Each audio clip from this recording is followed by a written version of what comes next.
Bonjour à tous, j'espère que vous allez bien. Aujourd'hui on se retrouve pour une toute nouvelle vidéo. On va faire l'avant-match de la rencontre entre le Barça et la Real Sociedad. Rencontre qui compte pour la 7e journée de la Liga. Juste avant de commencer, un grand merci à DA Design pour sa miniature. C'est grâce à lui qu'on peut avoir d'aussi belles miniatures sur la chaîne. Donc je vous mets tous ces liens Insta et Snap à l'écran et en description. Vous pouvez cliquer pour aller le DM et lui demander ce que vous voulez. Il vous fera vraiment un travail de qualité. Un grand merci à lui. Également, n'hésitez pas à liker la vidéo, à la commenter, à la partager, à vous abonner à la chaîne et à activer la cloche. Ça m'aide vraiment énormément. Merci à ceux qui le feront. Commençons directement par la Real Sociedad. Et la première chose qu'on peut dire, c'est que le début de saison, il est cataclysmique côté Pays Basque. Tout simplement une seule victoire. Je sais pas si on se rend compte, en 6 matchs pour la Sociedad, 3 défaites, 2 nuls. Actuellement, ils sont 16e au classement et dites-vous que leur victoire, ils l'ont obtenue sur la dernière journée face à Mallorca à domicile 1-0. Donc c'est-à-dire qu'ils ont vraiment galéré, mais sinon c'est une défaite 3-1 contre le Betis, une défaite 2-1 contre le Real alors qu'ils étaient à 11 contre 10 quasiment 60 minutes sur le match, une défaite 1-0 contre Oviedo, un match nul 2-2 contre l'Espagnol et un partout contre Valence. Enfin bref, le début de saison de la Real Sociedad, il est vraiment mauvais et je pèse mes mots. C'est pas possible de produire quelque chose comme ça pour une équipe qui normalement vise au moins la Ligue Europa, voire la Ligue des Champions. L'année dernière, ils font déjà une mauvaise saison en terminant 11e et je rappelle quand même qu'il y a 2 ans, ils étaient en Ligue des Champions, ils sont allés en 8e de finale contre le PSG. Donc à un moment, on parle pas non plus d'une équipe de peintres, on parle quand même d'une équipe qui est extrêmement réputée en Liga quand même. Et d'ailleurs, on peut le voir sur leur effectif, ils ont Alex Remiro en tant que gardien qui est vraiment très bon. On a aussi Odriozola, un expérimenté de Liga, même s'il a pas beaucoup joué, c'est un ancien du Real. Zubeldia également. Ils ont Doujé Caletacher qui reste quand même un bon élément. Ensuite, ils ont Brais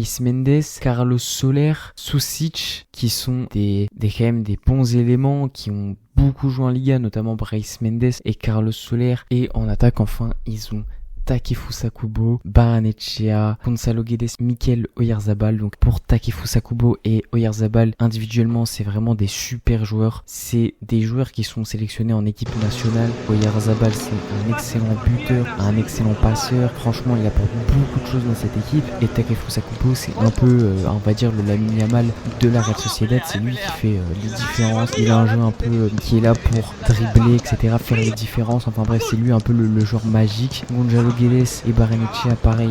Gonzalo Guedes vient d'arriver. Bon, après sa carrière, lui, elle est un peu compliquée, mais ça reste quand même un bon joueur fondamentalement qui reste plutôt intéressant. Et Barrenetxea, pareil. C'est un joueur qui est formé à la Real Sociedad. Il a fait énormément de matchs. Il doit être à une 150aine de matchs avec la Sociedad. Donc leur effectif, certes, a pris un coup de moins bien, je pense, avec notamment le départ de Zubimendi sur cet été à Arsenal, mais c'est normalement un effectif qui fait au minimum top 7, top 8 en Liga, et je pèse mes mots. Enfin, tu ne peux pas arriver avec cet effectif et faire top 16 derrière des équipes comme Elche, l'Espagnol, Getafe, Alaves, Séville, Osasuna, Rayo, Levante, Oviedo. Enfin, tous ces équipes-là, t'es au-dessus fondamentalement. Donc franchement, pour l'instant, le début de saison de la Real Sociedad, il est extrêmement horrible et pour moi je n'explique pas beaucoup. Alors honnêtement, j'ai pas forcément regardé beaucoup de matchs de la Real Sociedad sur ce début de saison, j'en ai même pas du tout regardé en fait en réalité, donc je sais pas trop c'est quoi leur problème, mais moi ce que je vois c'est que ils sont actuellement au niveau statistique à un but marqué par match, ce qui est faible, on va pas se mentir, et au niveau de buts encaissés ils sont à 1,5, ce qui reste quand même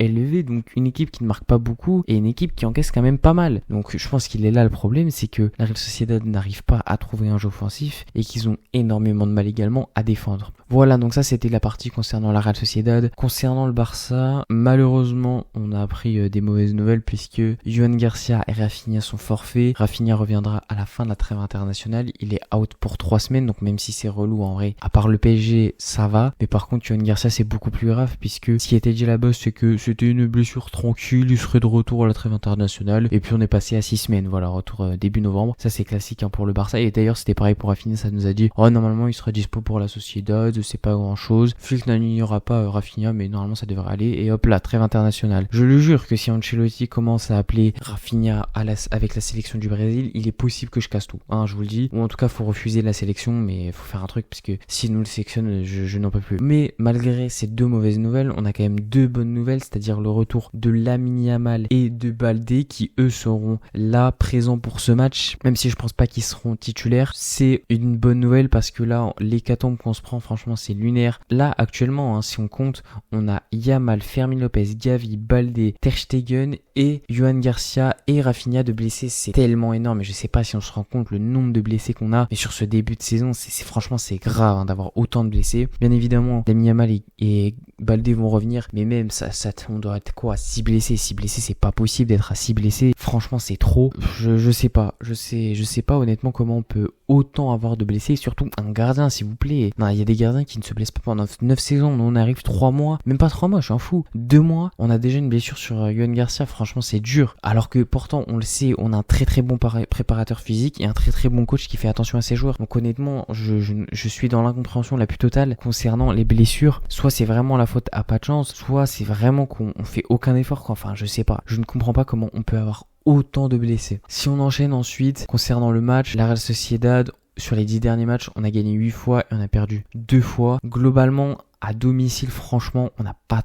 trop de difficultés face à la Real Sociedad, honnêtement. La seule fois où on a perdu, c'était en 2023 et pour ceux qui se souviennent, c'est l'un des tout derniers matchs de la saison. On était déjà champion, donc on n'avait plus rien à jouer, on n'en avait plus rien à foutre également. Donc franchement, on n'avait pas du tout joué au foot, on leur avait laissé les 3 points tout simplement. Il y a pas d'autre mot. Et sinon, sachez qu'on n'a pas perdu depuis 1993 face à la Real Sociedad à domicile. Donc franchement, à ce niveau-là, moi pareil, franchement ils me font pas du tout, mais alors vraiment pas du tout peur. La Real Sociedad, surtout avec ce début de saison cataclysmique et encore plus à domicile où vraiment je suis confiant. D'ailleurs on va se retrouver à Montjuïc, normalement on est censé revenir face à Girona, mais bon on devait aussi jouer face à sa Sociedad au Camp Nou, donc franchement moi personnellement je ne parierai pas dessus. Alors voilà, je vous le dis, je vous donne l'info, normalement il y a un mec qui a dit plutôt fiable qu'on devrait jouer à Girona au Camp Nou, mais ne prenez pas cette info pile à lettre. Ne soyez pas choqués si ça n'est pas le cas, voilà tout simplement. Également ce que j'attends pour ce match, c'est surtout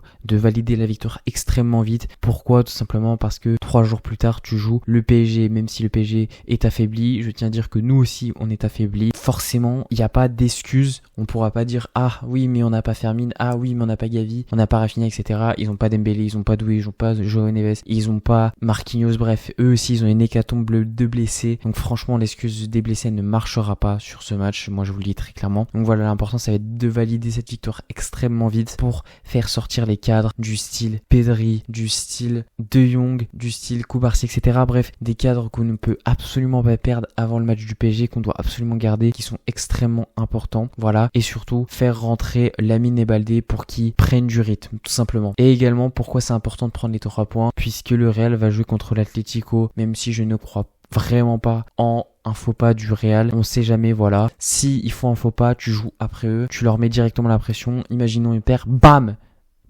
t'es devant eux. Non, bon, j'avoue, je me suis un peu enflammé, mais franchement, c'est vraiment important d'aller chercher ces 3 points en fonction du Real, du résultat du Real, et même si le Real vient à gagner, il faut toujours aller chercher les 3 points pour rester à proximité d'eux, parce que 2 points, ça reste quand même extrêmement proche, mais si tu commences à t'éloigner 5 points, etc., là, ça va être plus compliqué. On finit la vidéo par le 11 idéal, donc au gardien, je mets bien évidemment Szczęsny, c'est logique vu qu'il n'y a plus Yohan Garcia. En défense, je mets à droite Koundé, à gauche Gérard Martin, et en défense centrale, je finis avec Christensen et Koubarsi. Araujo a fait un bon match face à Oviedo, oui, mais je reste quand même sur le fait que Christensen est pour moi meilleur que Araujo. Ensuite au milieu, double pivot, Frenkie de Jong et Pedri, et en numéro 10, Olmo, et enfin en attaque à droite Ferran Torres, à gauche Rashford, et enfin en numéro 9 Lewandowski. En fait c'est simple, on n'a pas le choix, on va pas mettre Lamine Yamal titulaire, je trouve que c'est beaucoup trop tôt, et on n'a plus Rafinha, donc